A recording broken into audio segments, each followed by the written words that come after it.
Hello there, and this is the second of our Outings in Art Home Service videos. So today I'm going to go into a little bit more detail as to what will be appearing in the forthcoming newsletter, and also talk a little bit more about plans we have for the future as well. So today I've decided that it might be useful to call our little video Past, Present and Future, which was a working title for a theatre piece that I started discussing with some colleagues just before the lockdown started, and I hope very much that we'll take up that idea again once things have returned to a little bit more normality. But this morning the sun is shining, reasonably at least, so we have some small mercies in these very stressful times. So I hope when you come to see this video that you and your family, friends and those that you care for are well, and that we're all surviving. I hope that you found being a member of Outings and Art supportive, and it's very much the feeling of Michael and I that we wanted to make sure that all our members feel very much connected with Outings in Art, and we're determined to keep the group going.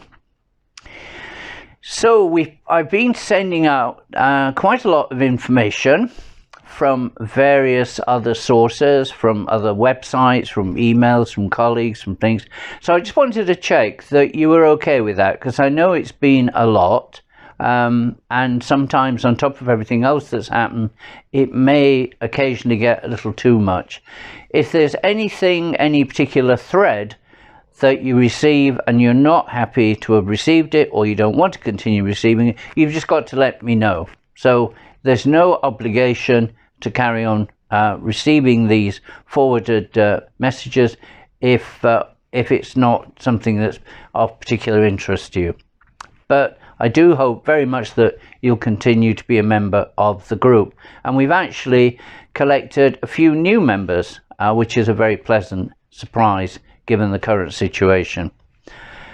And one of the things you're going to see at the very beginning of the newsletter is a rather beautiful poem that our lovely friend Trudy Howson, who is the LGBT Poet Laureate, Trudy was commissioned some time ago by the NHS to write a poem celebrating the 70th anniversary of this wonderful organisation.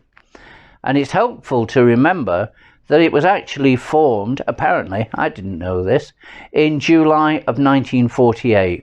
And where would we be without this fantastic organisation? And I hope you're taking part in these Thursday evening 8 p.m.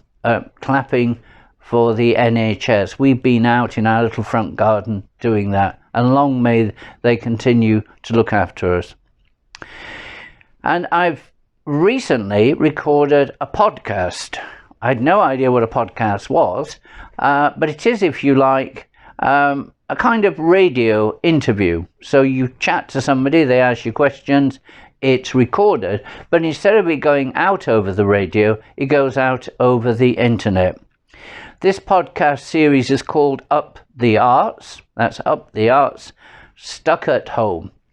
And it was created by the wonderful Thomas McGill, who's a BBC London reporter, and is reporting on the LGBT cultural landscape during these very odd and unusual lockdown times.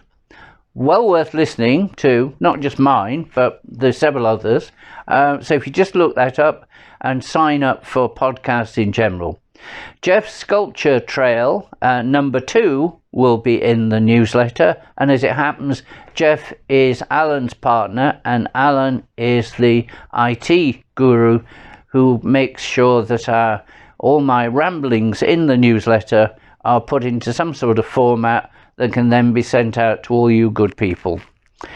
And Jeff's tour was a socially distanced stroll through the city, looking at another selection of sculptures, this time largely using light and glass as their primary means of communication.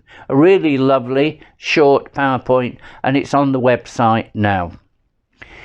One thing I was meant to ask recently is if anybody has any good news stories.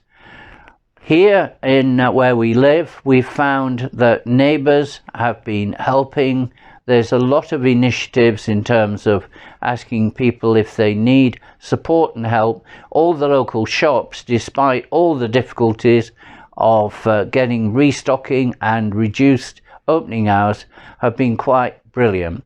So as much as it can, it feels a little bit normal, but of course with the added unusual aspect of restricting the amount of time that we go out and keeping, of course, to the 2-meter rule.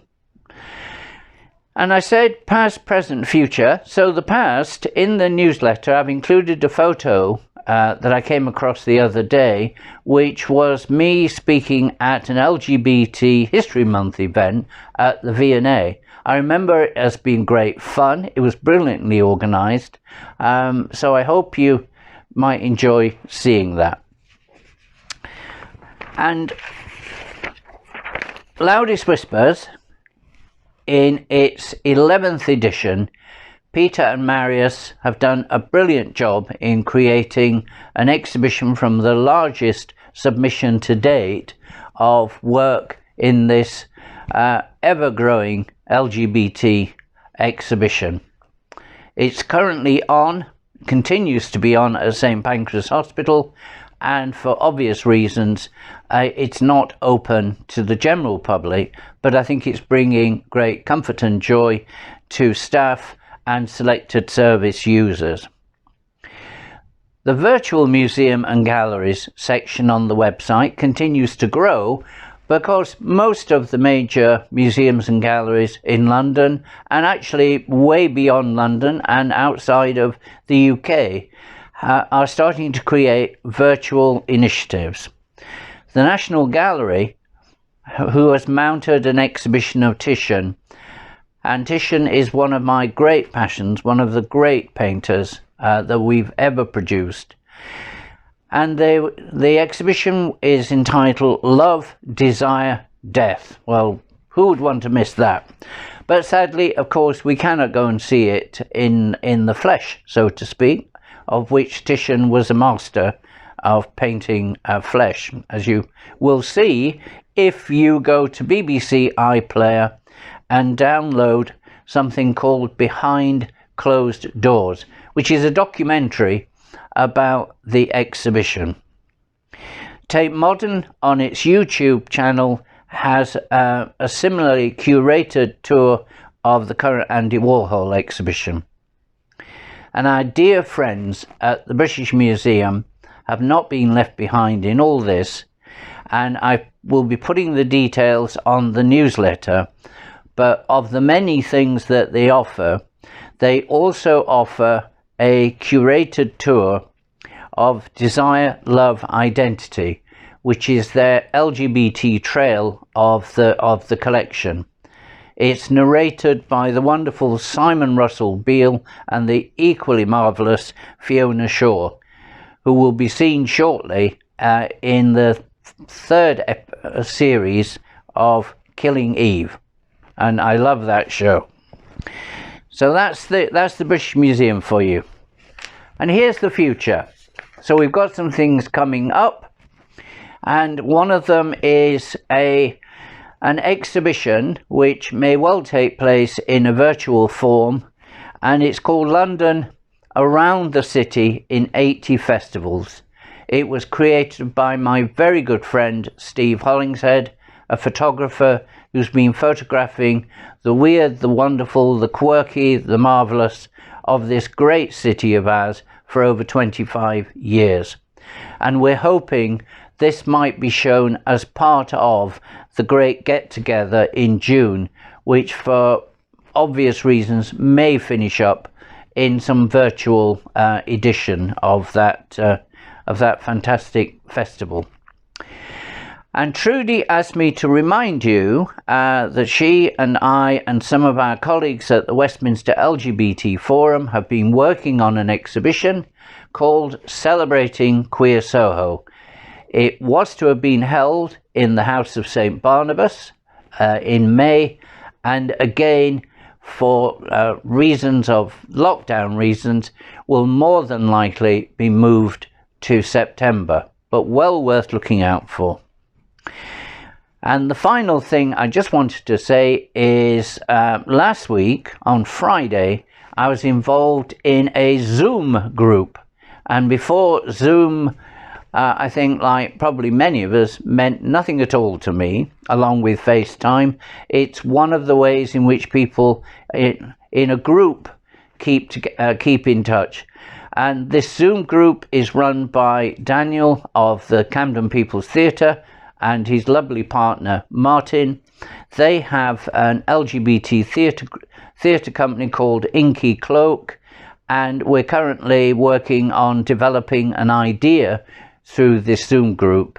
And I know that Daniel and Martin are keen to have more people involved. So again, I will be putting details of that on the newsletter.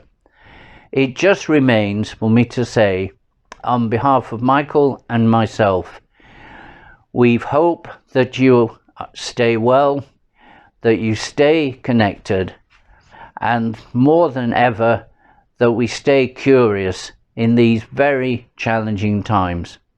Thank you very much for watching and listening, and hope that we'll speak very soon. Bye.